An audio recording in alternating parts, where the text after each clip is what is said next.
Olá, turma, tudo bem com vocês? É muito bom tê-los aqui mais uma vez, agora em nossa segunda aula da disciplina Plano Plurianual e Orçamento Público. Vamos ao nosso conteúdo da aula de hoje? Bem, temos como objetivos analisar a função, o conteúdo e a composição do Plano Plurianual e da Lei de Diretrizes Orçamentárias e mostrar os respectivos processos de elaboração, apreciação legislativa e execução, e descrever o papel da Lei Orçamentária Anual e seus princípios reguladores. Discutiremos agora cada uma das 3 leis orçamentárias que compõem o Sistema Brasileiro de Planejamento e Orçamento, o Plano Plurianual, ou PPA, a Lei de Diretrizes Orçamentárias, ou a LDO, e a Lei Orçamentária Anual, a LOA. O Plano Plurianual, ou o PPA. Bem, o PPA é uma lei orçamentária que define as ações de governo para um período igual ao do mandato presidencial, atualmente de 4 anos, e evidencia em quadros demonstrativos quais serão os programas de trabalho a serem implementados pelos gestores públicos durante esse período. Até o advento da Constituição de 1988, quando buscávamos os documentos que consignavam as decisões estratégicas de atuação governamental, o que encontrávamos eram os grandes planos de desenvolvimento, em geral de cunho econômico e voltados para consolidar o processo de industrialização do país. Foram os casos dos planos. O Plano SALT, adotado aí pelo governo Gaspar Dutra em 1947 e voltado aí para o desenvolvimento de setores de saúde, alimentação, transporte e energia. O Plano de Metas, adotado pelo governo Juscelino Kubitschek em 1956 e voltado aí para a industrialização e a modernização do país, com ênfase em transportes, energia, comunicações, saúde e habitação. O primeiro Plano Nacional de Desenvolvimento, o primeiro PND, adotado pelo governo Médici em 1971 e voltado para preparar a infraestrutura necessária ao desenvolvimento do país, com ênfase em setores como transportes e telecomunicações, investimentos em ciência e tecnologia e expansão das indústrias naval, siderúrgica e petroquímica. E o segundo Plano Nacional de Desenvolvimento, o segundo PND, adotado pelo governo Geisel em 1974 e voltado para estimular a produção de insumos básicos, bens de capital, alimentos e energia. Esses são apenas alguns exemplos de planos de desenvolvimento adotados pelos governos ao longo do século XX em nosso país. Para os nossos propósitos, basta verificar que tais planos tinham forte cunho setorial, ou seja, elegiam algumas áreas prioritárias e para elas apresentavam uma estratégia de atuação. Mas aí podemos perguntar, e quanto às áreas não elencadas nesses planos? O governo não atuava sobre elas? Certamente sim, atuava, porém não havia um documento no qual o governo consignasse de forma consolidada as estratégias de atuação para cada uma delas.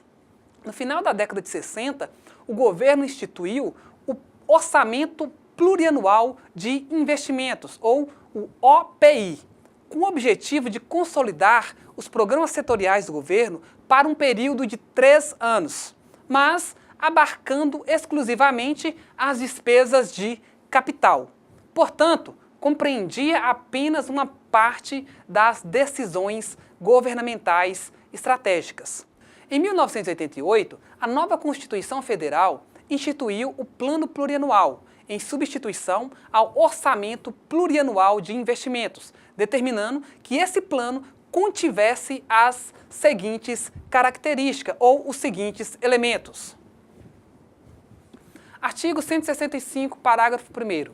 A lei que instituir o Plano Plurianual estabelecerá de forma regionalizada as diretrizes, objetivos e metas da Administração Pública Federal para as despesas de capital e outras delas decorrentes, e para as relativas aos programas de duração continuada. Observe, primeiramente, que esse dispositivo constitucional não traz propriamente uma definição do que seja o PPA.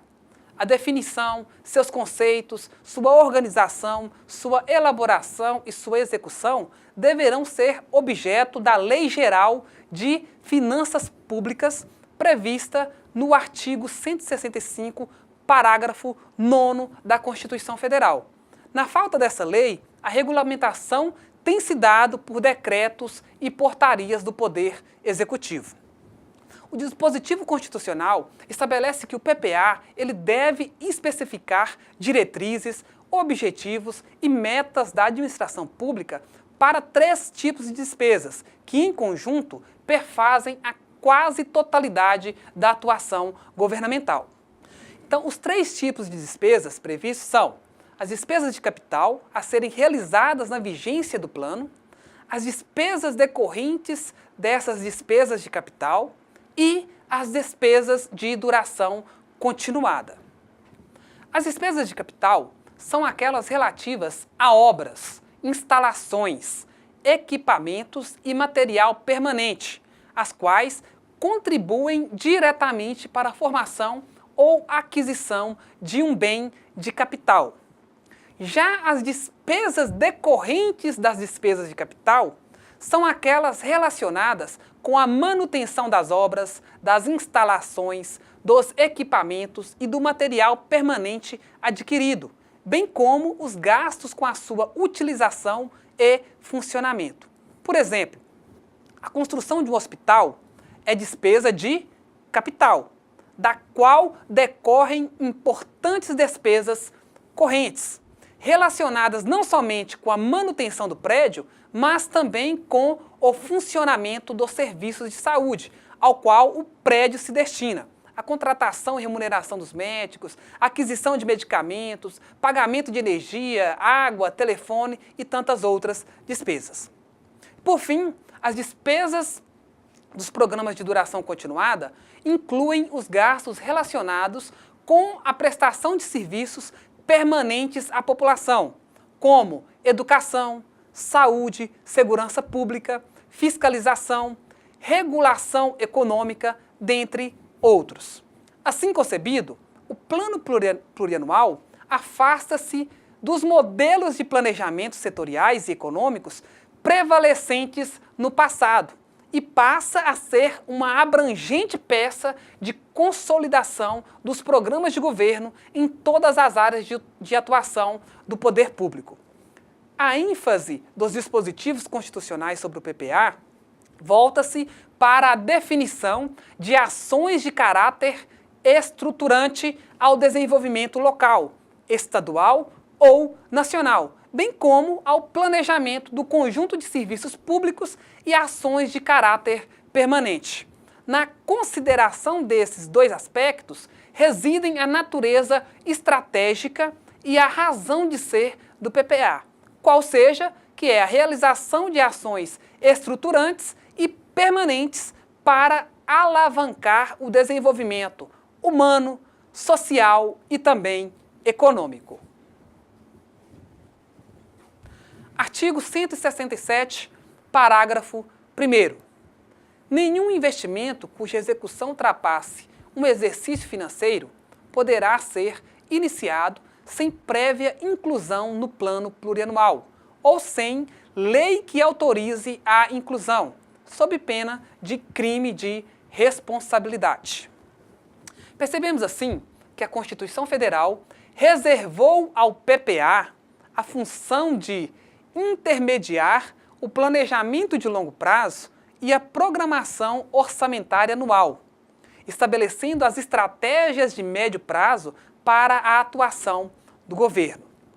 2 requisitos para que o PPA cumpra adequadamente esse papel é que ele se referencie em orientações estratégicas de governo definidas a partir de um planejamento de longo prazo e voltado para a definição de uma visão de futuro para a sociedade e o estabelecimento das prioridades a serem realizadas e tenha mecanismos de comunicação com a lei orçamentária anual, de modo que se possa estabelecer expressamente a relação entre as diretrizes estratégicas e as ações operacionais que lhe darão materialidade.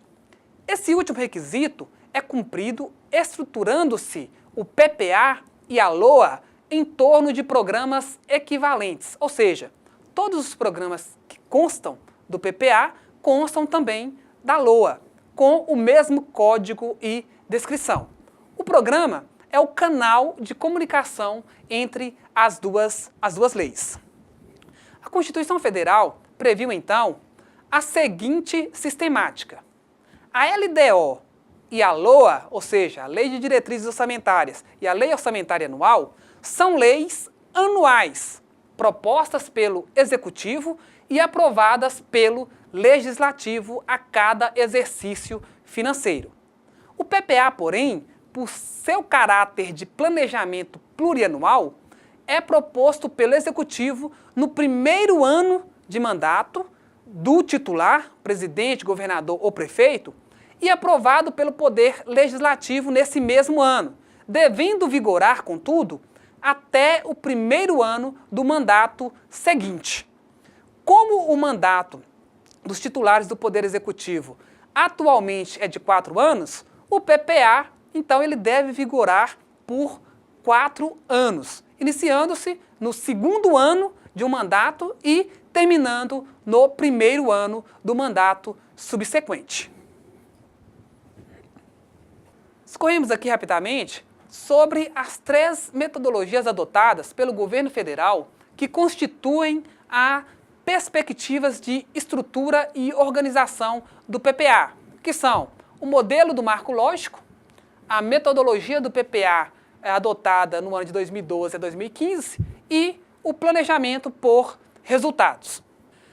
Pela metodologia do marco lógico, devemos ser capazes de identificar claramente não apenas o objetivo direto do programa, como também o impacto geral produzido por esse programa no contexto maior no qual ele se insere, à luz dos objetivos estratégicos do governo.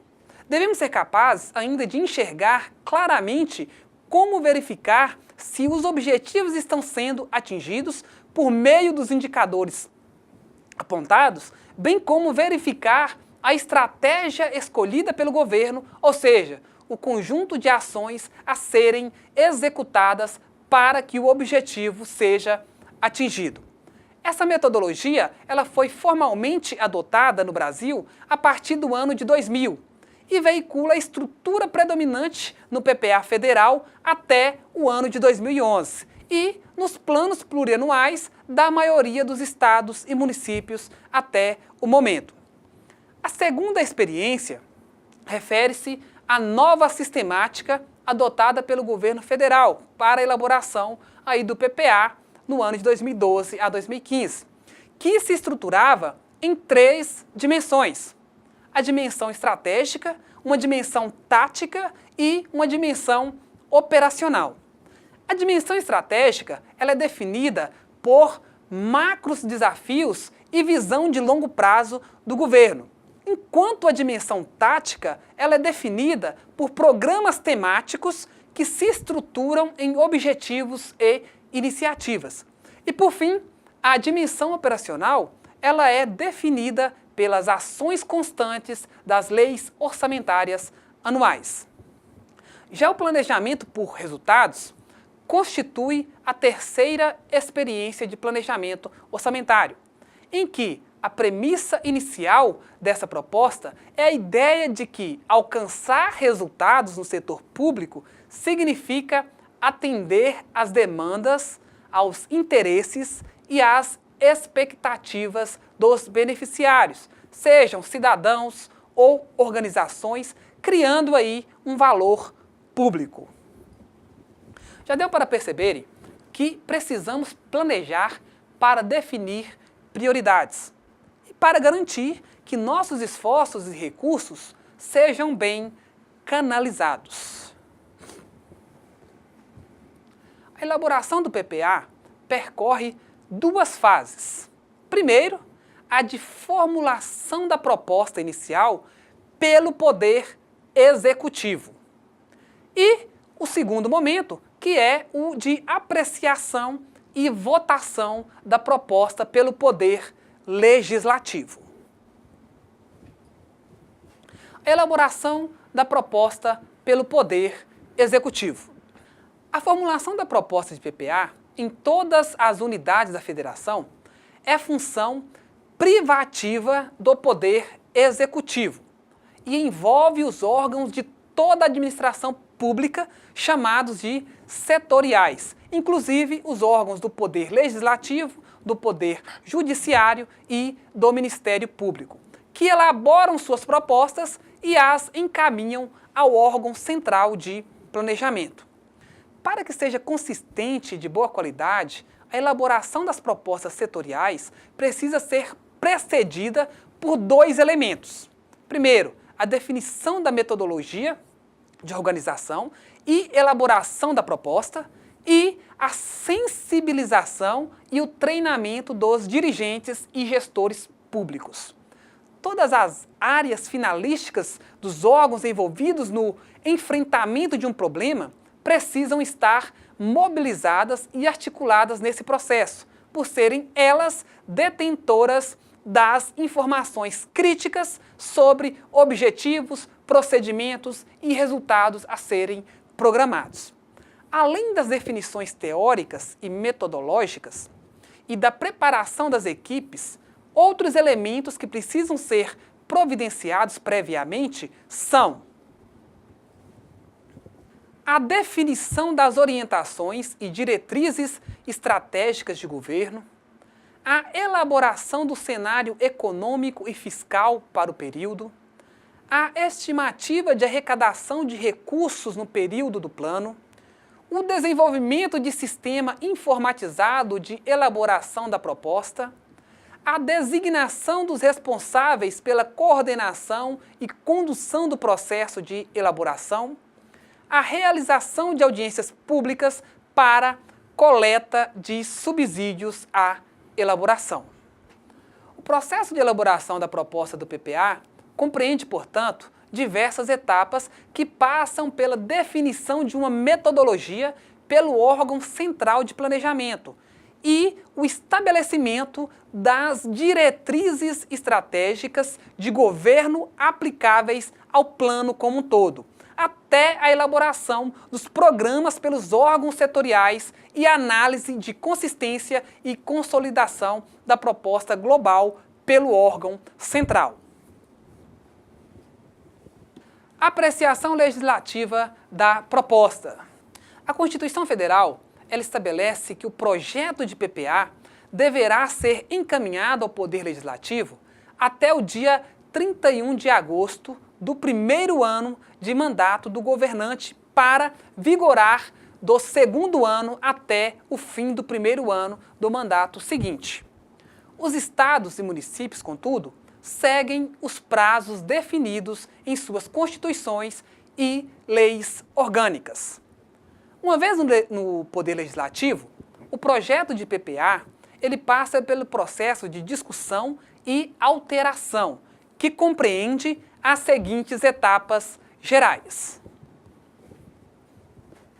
Realização de audiências públicas com as autoridades governamentais e a sociedade, a definição de regras para emendar o projeto de lei, a apresentação das emendas ao projeto de lei, a apresentação e votação do relatório sobre o projeto de lei e suas emendas na Comissão de Orçamento, a apresentação e votação do parecer da Comissão de Orçamento no plenário do Legislativo, encaminhamento do autógrafo ao chefe do Poder Executivo para sanção ou veto e a publicação da lei no Diário Oficial. Ressalta-se aqui que a realização de audiências públicas é um importante canal por meio do qual a sociedade pode participar das discussões sobre as leis orçamentárias e veicular suas opiniões e demandas aos poderes executivo e também legislativo. A gestão do PPA, do Plano Plurianual. Os programas do PPA são detalhados e executados ano a ano por meio da LOA, Lei Orçamentária Anual. Ou seja, é pelo acompanhamento da elaboração e execução da LOA que podemos verificar se o PPA ele está sendo cumprido de forma satisfatória ou não. A sistemática de gestão do PPA, que compreende sua implementação, monitoramento, avaliação e revisão, é regulada por norma do Poder Executivo de cada ente da Federação. É fundamental que os responsáveis pela gestão do plano sejam nominalmente apontados e recebam mandato formal para o exercício das funções de gerência, além de condições e instrumentos que lhes permitam realizar o trabalho satisfatoriamente, como qualificação, tempo, equipe, tecnologia e os devidos incentivos. Uma vez elaborado e aprovado o PPA, o ciclo orçamentário, então, ele segue em direção à elaboração e aprovação de duas leis anuais, que passaremos a discutir na sequência, que é a já falada Lei de Diretrizes Orçamentárias e também a Lei Orçamentária Anual. Então, a Lei de Diretrizes Orçamentárias, ou a LDO. A LDO é a lei orçamentária que faz a ligação entre o PPA e a LOA. Ela cumpre diversas funções definidas pela Constituição Federal e pela Lei de Responsabilidade Fiscal. Vimos que o PPA ele é executado anualmente por meio da Lei Orçamentária Anual, ou seja, a LOA. Essa lei, contudo, não é o mero detalhamento do que o PPA previu para aquele ano. A LOA contém uma série de especificidades que decorrem da dinâmica da realidade material e institucional, fazendo-se necessário suplementar ou ajustar o planejamento ano a ano em relação a esses fatores contingentes. A finalidade original da LDO foi definida pelo artigo 164, parágrafo 2º da Constituição Federal, nos seguintes termos. A Lei de Diretrizes Orçamentárias compreenderá as metas e prioridades da administração pública federal, incluindo as despesas de capital para o exercício financeiro subsequente, orientará a elaboração da Lei Orçamentária Anual, disporá sobre as alterações na legislação tributária e estabelecerá a política de aplicação das agências financeiras oficiais de fomento. A Constituição conferiu a essa lei, portanto, 4 atribuições principais, que é, primeiro, definir as metas e as prioridades do governo para cada exercício. Segundo, estabelecer regras a serem observadas na elaboração e na execução do orçamento anual. Terceiro, dispor sobre alterações na legislação tributária. E quarto, estabelecer a política de aplicação das agências financeiras oficiais de fomento. Além dessas funções clássicas trazidas aí pela Constituição, a LDO ela cumpre também outras funções que a ela foram atribuídas pela Lei Complementar número 101, a Lei de Responsabilidade Fiscal. Entre essas funções, destaca-se a de dispor sobre metas e riscos fiscais, que são os resultados esperados da gestão das finanças públicas ao longo do exercício, que se obtém da relação entre o que o governo gasta ao longo do ano e o que foi arrecadado. Essa lei determina ainda o seguinte, no seu artigo 9º, se verificado ao final de um bimestre que a realização da receita poderá não comportar o cumprimento das metas de resultado primário ou nominal estabelecidas no anexo de metas fiscais, os poderes e o Ministério Público promoverão por ato próprio e nos montantes necessários, nos 30 dias subsequentes, limitação de empenho e movimentação financeira, segundo os critérios aí fixados pela Lei de Diretrizes orçamentárias. Ou seja, se há possibilidade de o que entra não ser suficiente para arcar com as despesas, então o executivo fica limitado a exercer ou ao executar novos gastos.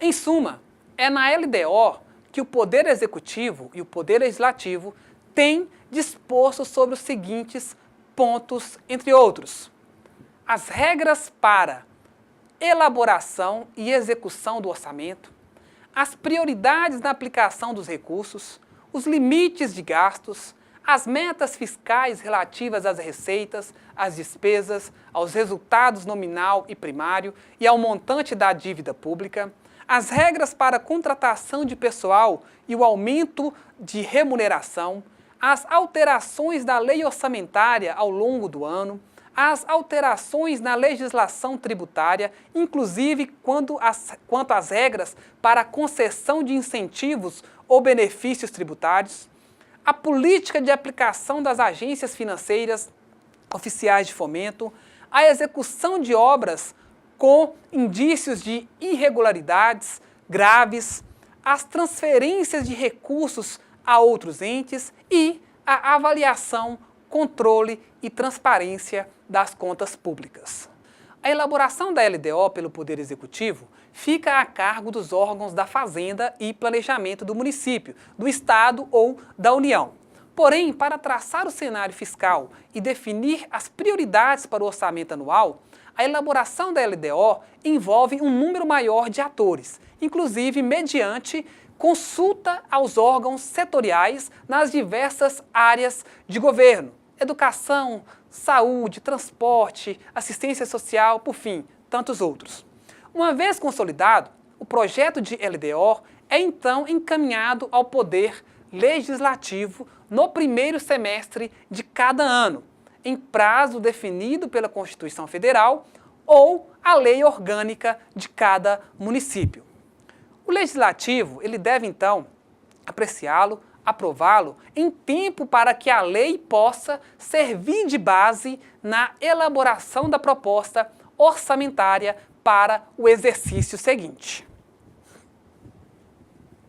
A apreciação do projeto de lei pelo Poder Legislativo compreende as seguintes etapas gerais: a realização de audiências públicas com representantes do governo e da sociedade, a apresentação e publicação das emendas ao projeto de lei, a apresentação e votação do relatório sobre o projeto de lei e suas emendas na Comissão de Orçamento, a apresentação e votação do parecer da Comissão de Orçamento no plenário do Legislativo, encaminhamento do autógrafo ao Poder Executivo para sanção ou veto e promulgação e publicação da lei no Diário Oficial. Uma vez aprovada a LDO, o processo orçamentário volta-se então para a elaboração da LOA, a Lei Orçamentária Anual. Então, a Lei Orçamentária Anual, a LOA. Com base nas metas estabelecidas pelo PPA e nas orientações dadas pela LDO, o Poder Executivo ele elabora a programação anual de trabalho, denominada de Lei Orçamentária Anual, ou seja, a LOA.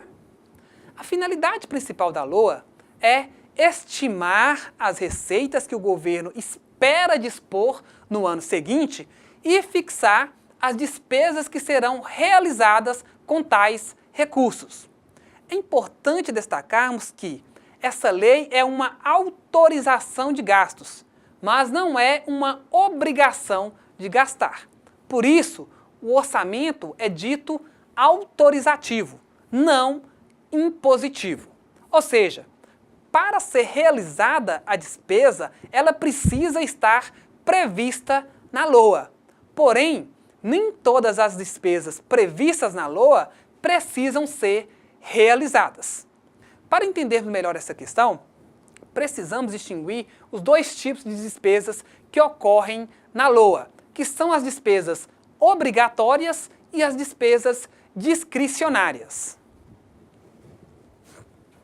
As despesas obrigatórias são as despesas que constituem obrigações constitucionais ou legais do governo, tais como pagamento de pessoal, de juros e encargos da dívida pública de aposentadorias, dentre outros.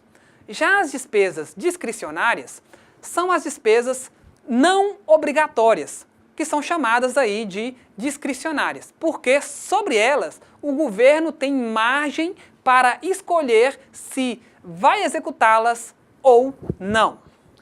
Quanto maior a proporção de despesas obrigatórias no orçamento, maior será a sua rigidez e menor a flexibilidade dos políticos e gestores para planejar as ações governamentais. A LOA apresenta a programação de gastos separada em 3 demonstrativos distintos, também chamados de esferas orçamentárias. O orçamento fiscal, que apresenta as despesas dos poderes, seus fundos, órgãos e entidades da administração direta e indireta, inclusive fundações instituídas e mantidas pelo poder público. Segundo, o orçamento da Seguridade Social, que traz as despesas com saúde, previdência e também assistência social. E o orçamento de investimento das empresas estatais, que apresenta as despesas de capital das empresas em que o governo detenha a maioria do capital social com direito a voto e sejam dependentes de repasses do Tesouro para sua operação. Observe que não integram o orçamento público as empresas públicas e sociedades de economia mista que não dependem de recursos do Tesouro para a sua operação. A programação de receitas e despesas na LOA deve obedecer a um conjunto de princípios orçamentários, recomendados pela doutrina ou instituídos pela legislação, cujo objetivo é facilitar a gestão e o controle do orçamento. São eles: princípio de unidade, da universalidade, da anualidade, da exclusividade, especificação, publicidade, orçamento bruto, não afetação de receitas, equilíbrio e programação. Em acordo com tais princípios, entende-se que deve haver uma só LOA para cada unidade da federação, União, estados ou municípios. A LOA ela deve conter todas as despesas e receitas da administração pública, englobando todos os poderes, os fundos, os órgãos e as entidades da administração pública, por isso a sua universalidade. Quanto ao princípio da anualidade, entende-se que as receitas e despesas constantes da LOA devem se reportar a um período determinado, em geral, um exercício financeiro, um ano. No princípio da exclusividade, a LOA ela não pode conter dispositivo estranho à previsão da receita e à fixação aí da despesa. No princípio da especificação, a LOA não poderá consignar dotações globais a despesas, devendo fornecer detalhamento suficiente para demonstrar a origem e a aplicação dos recursos. Já no princípio da publicidade, a LOA, seus créditos e atos relativos à sua elaboração e execução devem ser divulgados para conhecimento público e serem acessíveis a qualquer cidadão para consulta. No princípio do orçamento bruto, a LOA deve conter as receitas e despesas pelos seus valores brutos, sem qualquer tipo de dedução prévia.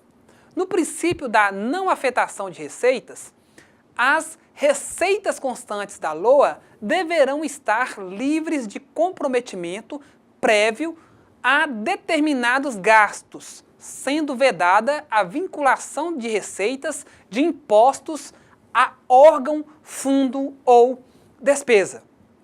Já no princípio do equilíbrio, as receitas constantes da LOA não devem exceder as despesas previstas para o exercício financeiro. Já no princípio da programação, as receitas e despesas constantes da LOA deverão ser organizadas de modo a veicular a programação de trabalho do governo, seus objetivos, suas metas e suas ações.